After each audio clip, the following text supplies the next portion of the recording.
Elections के नतीजों के बाद मुआशरे में कुछ बेचैनी और कुछ खौफ का माहौल है, खासकर बंगाल को लेकर।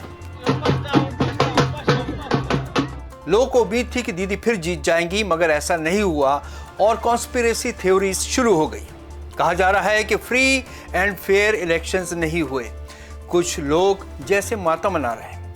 अरे भाई, अगर बीजेपी जीत गई तो कौन सी क़यामत आ गई। जब राहत इंदौरी को आईआईटी के स्टूडेंट्स ने मुशायरे के लिए बुलाया था तो उन्होंने ये शेर पढ़ा था, सभी का खून है इस मिट्टी में, सभी का खून है इस मिट्टी में, किसी के बाप का हिंदुस्तान थोड़ी है। क्या बीजेपी कोई हवा है? कल प्राइम मिनिस्टर ने अपनी स्पीच में क्या कहा? उन्होंने कहा बीजेपी की जीत आईन की जीत है, जमहूरियत की जीत है। बीजेपी और संघ के नेता भी आईन से ऊपर तो नहीं हो सकते। हाँ, ये जरूर है कि जमहूरियत का मिजाज बदल गया है। तो क्या मुसलमान दुनिया में सिंगल पार्टी सिस्टम वाले मुल्कों में अपना गुजारा नहीं करते? चीन। बीजेपी मुल्क में 2014 से सेंटर में काबिज है, यूपी में भी दूसरी बार राज कर रही है। ऐसे में यह सवाल बनता है, क्या बीजेपी के राज में मुसलमानों की जिंदगी बिल्कुल बदल गई है? हाँ, दिमाग में अजीब अजीब ख्याल जरूर आते हैं, लेकिन अगर आप जमीनी हकीकत देखें तो शायद आपको कुछ ही बदला नजर आएगा। बीजेपी के आने से क्या दंगे बढ़ गए हैं? डेटा तो ऐसा नहीं बताता। क्या नमाज पढ़ने, रोजा रखने, त्यौहार मनाने पर पाबंदी लग गई है? बिल्कुल नहीं। और अब तो हिजाब को लेकर भी कोई मसला नहीं है। मुसलमान बच्चे आज भी आईएएस बन रहे हैं, फौज में भर्ती हो रहे हैं, डॉक्टर बन रहे हैं। तो फिर मसला कहाँ है? हाँ, ये बात जरूर है कि कुछ एक्स्ट्रा जुडिशियल जातियां जरूर हुई हैं बीजेपी के राज में, जैसे बुलडोजर की सियासत। कुछ लोगों को खामखा परेशान भी किया गया हुड़दंग के नाम पर। मगर आज भी हिंदुस्तान में आप जहां चाहें वहां जाएं, आप जो चाहें वो करें, जो खाना खाना चाहते हैं वो खाएं, जो पहनना चाहते हैं वो कपड़े पहनें। अगर आप लायक हैं तो सरकार की सभी स्कीम्स का फायदा उठा सकते हैं। कोई पाबंदी या भेदभाव नहीं है, वो सिर्फ हमारे दिमाग में है। आज भी आप बाजार में अमित भाई, अनुज भाई, अख्तर भाई, जुनैद भाई कहकर एक दूसरे से मुखातिब होते हैं या नहीं? हाँ, ये चीज जरूर बदल गई है, वो है पॉलिटिकल सिनेरियो। उस पर बड़ा बदलाव आया है। आज हिंदुस्तान का नक्शा गेरुआ हो गया है। तो माजी में रहकर किसी का भला हुआ है क्या? अब बीजेपी के दौर है, जाहिर है वो राज करेगी।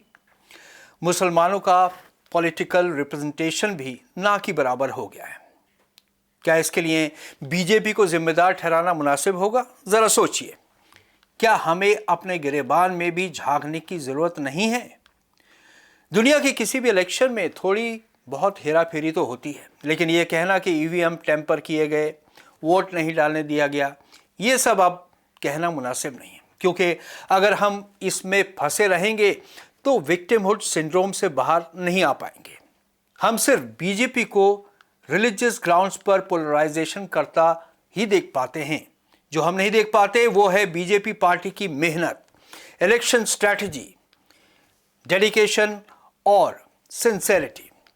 यहां मैं एक बात वाज़ेह कर दूं कि मैं बीजेपी से कोई वास्ता नहीं रखता। मेरा बीजेपी से दूर दूर तक कोई रिश्ता नहीं है। कहीं आप कहें कि मैं एक बीजेपी का स्पोक्स पर्सन हूं, लेकिन बतौर एक जर्नलिस्ट मैं आपको 2012 गुजरात इलेक्शन का एक वाकया सुनाता हूं। मैं अहमदाबाद में था, इलेक्शन कवर करने के लिए गया था। पोलिंग कंप्लीट हो गई थी। शायद सभी जर्नलिस्ट से चाय पर मिले, बहुत कॉन्फिडेंट नजर आ रहे थे जीत को लेकर। कहने लगे अगले दिन सुबह 8 बजे मीटिंग है। हमने पूछा क्या जीत की जश्न की तैयारी है? उन्होंने कहा नहीं, गुजरात में 5 साल बाद फिर से चुनाव को कैसे जीता जाए उसकी स्ट्रेटजी तय करनी है। आज की तारीख में बीजेपी की बूथ लेवल तक पकड़ का कोई मुकाबला नहीं कर सकता। बाकी सब पॉलिटिकल पार्टीज जो लेगेसी की मोहताज रही उनका वजूद खत्म होता जा रहा है। दूसरी सच्चाई है हिंदू कंसोलिडेशन, जिसे लोग अब भी नहीं समझ पाए, या यूं कहें कि समझना नहीं चाहते। मुसलमानों में जितना पोलराइजेशन बढ़ेगा उतना ही हिंदुओं में काउंटर पोलराइजेशन होगा। इसलिए समझदारी इसी में है कि हम वक्त की नज़ाकत को समझें। बीजेपी से डर या नफरत से कुछ हासिल नहीं होगा। वो मशहूर शेर है ना कि ना खुदा ही मिले ना विसाल सनम, ना इधर के हुए ना उधर के हुए। आज भी बीजेपी के टिकट पर मुसलमान जीत रहे हैं। काउंसलर के इलेक्शन ही सही, मगर गुजरात में 100% मुस्लिम वोटर्स के बीच भी खवातीन इलेक्शन जीत रही हैं।